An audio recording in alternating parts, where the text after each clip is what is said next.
Hello, everyone. Welcome to my channel. Please subscribe and keep watching more details. General Hospital, Cesar Faison resurrected means pure terror and chaos for Port Charles. General Hospital fans here talk about Cesar Faison, Anders Hove, and his possible resurrection. Today we look at what a monster he is and why Port Charles should be absolutely terrified if he is back. We're going to dig into the uber villain of all villains, the one that Anna Devane, Finola Hughes, is so scared is back from the dead, Cesar Faison. General Hospital, Anna's notes. If you remember, before she was kidnapped, Anna really started to believe that Faison might be alive even though he was supposedly killed 7 years ago at the hands of his own son, Peter August Wes Ramsey, aka Heinrich Faison. Anna recently said if anybody could lull everybody into a false sense of security and pretend to be dead for this long, it would be Faison.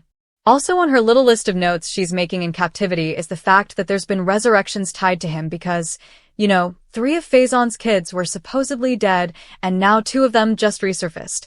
Nathan West, Ryan Pavey, and Britt Westbourne, Kelly Thibault. That means there's a chance that the worst of Faison's spawn, Peter August, might be the next one to come back from the dead. I do expect him to either return, or we find out he's living in Nathan's head because his memories were implanted in his brother. So, it's absolutely possible that Faison is also back, at least for a short arc. And that's why I just wanted to remind you all the good reasons that Anna is worried that this guy is not dead, and what it means for Port Charles if Cesar Faison really is alive, and that's somebody else's brain in the jar on Kevin Collins, John Lindstrom desk. Cesar Faison's twisted history and obsession with Anna. Now, if you don't remember, Faison debuted on General Hospital 35 years ago. It was back in 1990. It was a very weird origin story that had a lot of depth to it. Anna and Holly Sutton, Emma Sams, had this nanny when they were kids. And that woman was Faison's mom. So, deep backstory. And then when he showed up, he was initially working for the crime cartel, the one called DVX. He worked his way up until Faison was actually running DVX. Anna had turned double agent back in the day. It seemed like she was betraying the WSB when she went to work for DVX, but she was actually trying to infiltrate and take it down from the inside. Then he got on her radar and Faison became absolutely obsessed with Anna. And his fixation lasted all the way till his death. Meanwhile, Liesl Albrecht, Kathleen Gotti, was obsessively in love with Faison, and she hated his obsessive love for Anna. Now that Faison's dead and gone, Anna and Liesl kinda get along despite hating each other for years. But Faison was the issue, and he was out of the picture. Also, Liesl got out from under his spell. That helped a lot. But back when she still loved Faison, we saw Liesl helping Faison fake Robin Scorpio's, Kimberly McCullough, death. And that tormented Anna. Master of Disguise. Faison's reign of terror and villainous alliances. Over the years, Faison has kidnapped Anna many, many times.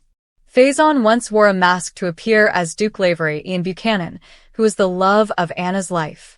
And it worked well enough for Faison to get really close to Anna. But she was horrified when she found out she had been involved with Faison, who was pretending to be Duke. Faison didn't work alone. He usually had some other villain that was collaborating with him.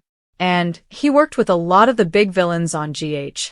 He worked with Jerry Jacks, Sebastian Roche, when he was poisoning Port Charles's water supply. Faison also plotted with villainous Helena Cassadine, formerly Constance Towers. She and Faison did a bunch of mind control and memory mapping experiments. And they were the ones that had Drew Kane, Cameron Matheson, thinking he was really his twin, Jason Morgan, Steve Burton. Faison was also very skilled at pretending to be other people and doing bad deeds. There was a lot of mask work back in the day, and we had other actors actually playing the role because of the mask thing. In addition to using the Duke mask to date Anna, Faison actually was wearing it when he shot Jason and kicked him into the harbor, hoping he would die. And, of course, he came back. Faison also tried to kill Robert Scorpio, Tristan Rogers, while he was wearing a Luke Spencer, Anthony Geary mask. That was back when Tony Geary was actually playing the role. A legacy of evil. Faison's toxic influence on his children. So Faison is dangerous. He has brainwashed, kidnapped, murdered, and tormented so many people on General Hospital. Plus, he's cheated death many, many times. One notable time was when Helena Cassadine blew up a boat he was on, but he survived because he's a cockroach. You can't kill him. Faison, by the way, is also a really terrible parent. He's the reason Britt was such a villain when she first came to GH, because she was always trying to prove herself to Faison by doing bad. Then we found out Nathan was Faison's, but Liesl had her sister Madeline Reeves, Donna Mills, raise him to keep him away from Faison, which is why he came out good. Peter was another toxic offspring of Faison's. Peter is the spawn of Faison and Anna's evil twin, Alex Finola Hughes. And she had hidden him away. So he had been, I believe, adopted by people. But then with Valentine Cassadine's James Patrick Stewart help, Faison got his hands on Peter and was raising him, just treating him terribly. Faison let Britt and Peter both know, of course, they were never good enough for him. But eventually Faison sent Peter away to boarding school. And then Valentine started watching out for him and became a much better father figure because he felt guilty for giving Peter to Faison. But in the end, Peter turned out to be almost as bad as his dad, even though he didn't want to be. And he was super jealous of Nathan, who was the good son. Is Faison back? The chilling clues pointing to a villain's resurrection. Let's just hope that it's either Faison or Peter back as part of this plot. And they're not both back, because that would be too many villains. It'd be truly scary if Faison and his bad seed son were both back on the scene. If you remember, Peter killed Faison in a fit of jealous rage in 2018.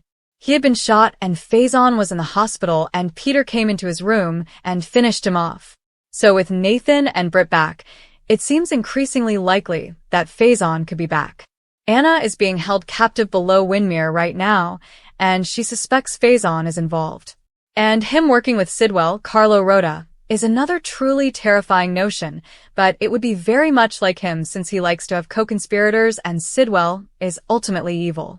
Plus, we know that Britt is working on experiments related to her dad Faison's final research, and Sidwell's the one financing it and Pascal is there to enforce things. With Anna taken for no real clear reason that we've seen yet, that's another red flag that Faison may be back and behind Anna's abduction. Plus, Faison loves to lurk down in the catacombs and secret passages of Spoon Island and below Windermere.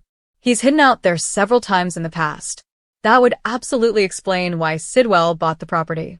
So, we're going to find out soon who's the mastermind, the Uber boss that Sidwell is working for. And it very well could be Faison, and everybody should be terrified.